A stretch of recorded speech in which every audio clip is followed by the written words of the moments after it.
Welcome to footballgameplan.com, where football makes sense. I'm Memory Hunt, the czar of the playbook. Bring you our 2013 NFL team preview for the Atlanta Falcons. We're going to break down their offense, their defense, as well as their special teams to see what we can expect from the Falcons this upcoming season.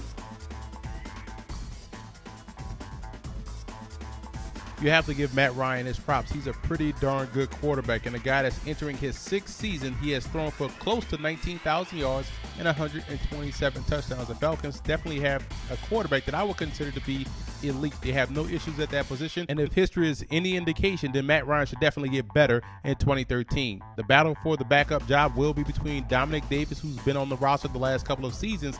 He'll battle incoming rookie Sean Renfrey out of Duke. Both guys, in my opinion, are capable enough. The question is whether or not the Falcons keep 2 or 3 quarterbacks.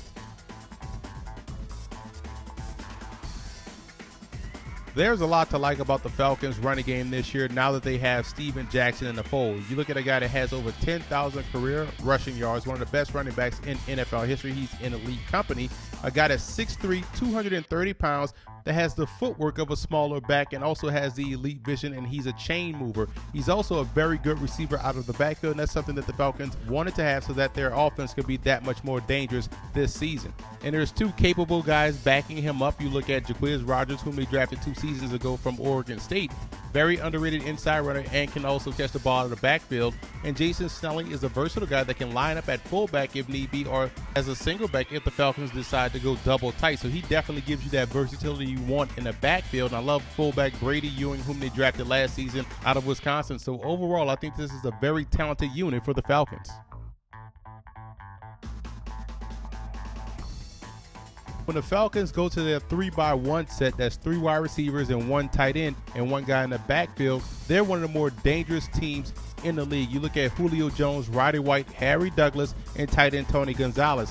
When you look at Julio Jones, he had his breakout campaign last season going over 1,100 yards and 10 touchdowns, but what was impressive was the fact that he became more polished as a route runner, thus getting him open a lot more.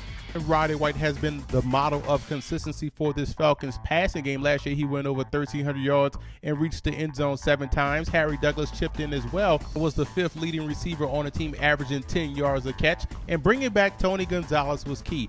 This is the reason why it's tough to defend the Atlanta Falcons. When you have a guy that's a tight end of his caliber, a future Hall of Famer, it opens up your offense, and teams have to find out where they want to designate coverage toward. It's tough to double one guy when the other guy is just as talented. That's what Tony Gonzalez brings to the table. Now the Falcons are trying to work in a second tight end option, expanding that offense. Maybe Chase Kaufman, maybe Levine Tolio, whom they drafted this year out of Stanford, could be that guy. And they also have solid 4th and 5th options at wide receiver in Tim Toon and Drew Davis. But it's that 3-by-1 set that will cause teams a lot of problems, just as much as it did in 2012.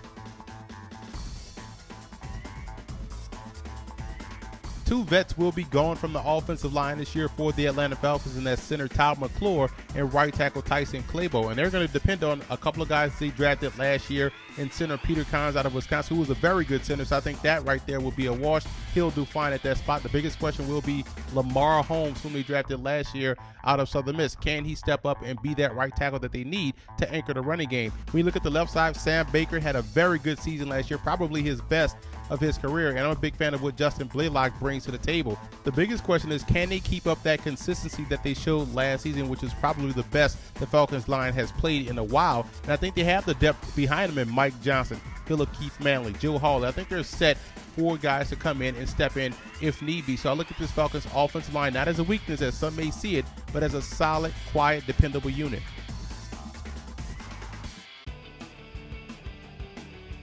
This is where the most improvement needs to be made for the Atlanta Falcons, the defensive line. They couldn't get to the quarterback last season. John Abraham was their leading sack leader with 10, and he's now gone off the roster. In comes O.C. Umenyiora from the New York Giants, who wants to be the guy on that defensive line. We're going to see if he can live up to the billing. Opposite of him, there's a combination. There's Jonathan Massaquoi, whom they drafted last season out of Troy, and Croy Bierman, who's a versatile defensive end that can play a stand-up linebacker in a 3-4 look. So he does give you some versatility, but he has to become more consistent down and down to be effective. And he drafted Malachi Goodman out of Clemson, who I think would be an ideal 5 technique. He has long arms, big hands, reminds me a lot of Sean Jones that played for the Oakland Raiders and the Houston Houston Oilers back in the day. So we'll see. Maybe the combination of guys gives them what they want at that position. But when you look at the interior, I think that's where they're strongest. You look at Jonathan Babineau, Pariah Jerry, and Corey Peters. All three guys, in my opinion, formulate a good nucleus on the inside, doing a great job in collapsing the pocket. Now, overall, this defensive front has to do a better job as a whole in both the running game and getting after the quarterback if they want to improve this season.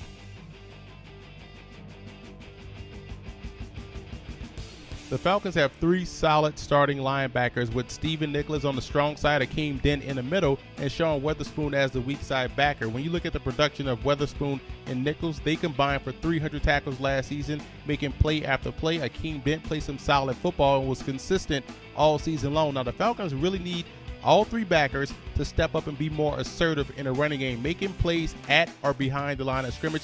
They also have to get better in their coverage. Teams that are able to utilize their tight ends or backs out of the backfield routinely had an advantage versus the Falcons linebackers. If they can improve that, that improves the unit as a whole. But behind them, it's an even bigger issue. There's a lack of depth on this roster, and that's something that's going to have to be solved in training camp and moving forward throughout the course of the season.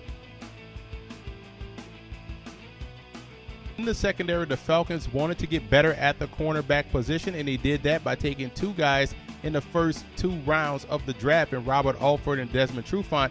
One of those guys will start at the cornerback position opposite of Asante Samuel. My opinion, I think it should be Robert Alford. I think he's a better football player than Trufant, and either way, they're going to depend on both of those rookies to step in right away and contribute. Asante Samuel, a lot of people talk about him, but I think he's a very good corner. I don't care if he gives up a play or two time to time, but when he takes a chance, 9 times out of 10, he's taking the right chance, and it's an interception. They still have Robert McClain, who's a very good slot corner, and probably will start as the nickel guy. So it shouldn't be a question about the talent at the cornerback position, more so about the inexperience. The safety position is very solid, in my opinion. Thomas Deku, one of the better safeties in the league, and William Moore, a strong safety that has a nose for the football and also does a great job in coverage. They also drafted two young players that could see time as well. Kamel Ishmael out of Central Florida, a big fan of his game, also has that coverage ability, and Zeke Mata out of Notre Dame, a guy that can be a factor near the line of scrimmage.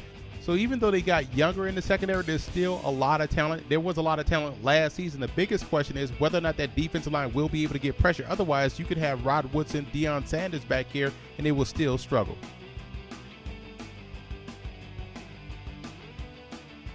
The Falcons have a very solid kicking game with Matt Bryant, who went 44 of 44 on his extra points and 33 of 38 on his field goals and was always money in clutch situations. Punter Matt Bosher had an outstanding year as well, 47.5 yards a punt. That's outstanding. That's definitely helping out your defense by backing up that opposing offense. The return game, I'm skeptical about. They don't have Eric Weems anymore. He provided a spark as a returner. At the punt return spot, they do have Dominic Franks, but I think you might see both kickoff and punt return duties handled by Robert Alford out of Southeastern Louisiana, the rookie he drafted in the second round. That's something that he excelled at in college in addition to his coverage skills. So I think he'll handle both duties and do a fine job. Now let's take a look at what the Falcons have. Number one, you have to give them credit. They do have a dynamic offense. They can put up points on anybody in the league. They also have an excellent coaching staff top to bottom, talking about their offensive position coaches, defensive position coaches. They even are well coached in the special teams department, and they have very good safety play. I'm a big fan of both William Moore and Thomas Deku. Both guys can help eliminate mistakes on the back end. What the Falcons lack, they don't have a consistent pass rush. That's something that's going to have to be improved this year. They don't have the depth at linebacker. We spoke about that earlier. And they don't have a viable option as the number 2 tight end. I know they drafted Levine Tolio. Maybe he can be that guy, but right now we have to take that wait-and-see approach. Reason for optimism for the Falcons, you look at this roster and you see the improvements and you have to like what they've done. Plus, you go back to last year, this was a team that was minutes away from the Super Bowl, so they have what it takes to get there. They just have to learn how to finish. The cause for concern would be if that defensive line doesn't find a way to get pressure on a quarterback, then the Falcons will find themselves in the same situation that they were last year, not being able to get to the quarterback and not being able to stop the run. The road to the Super Bowl for the Falcons goes as follows. Number one, the defense finds their way into the backfield. If they can do that, this team will be very dangerous. Number two, Steven Jackson giving them exactly what they need in running game. Consistency, a guy that can catch the football out of the backfield, and one that can move the chains and get those tough yards when need be. And three, They have to put teams away. The Falcons played too many risky games last year as far as letting teams hang around, and it ended up biting them in the butt at the most important time, the NFC Championship game. If they can do that, they can find themselves in East Rutherford in February. I have the Falcons finishing second in the NFC South. This is still a very talented team that will push for a playoff spot. With that explosive offense and being able to put points on the board against any defense in the league, they have no questions offensively. Defensively is where you have the questions. You have a lot of youth at the cornerback position, talent, but still young and inexperienced. You have a lot of questions on that defensive line, in particular the defensive end position. So there's some questions along that Falcons defense, enough to where I think they finish second. But like I said before, still push for a playoff berth. And I also want to give a huge shout out to Falcon fan forums for always showing football game plan support.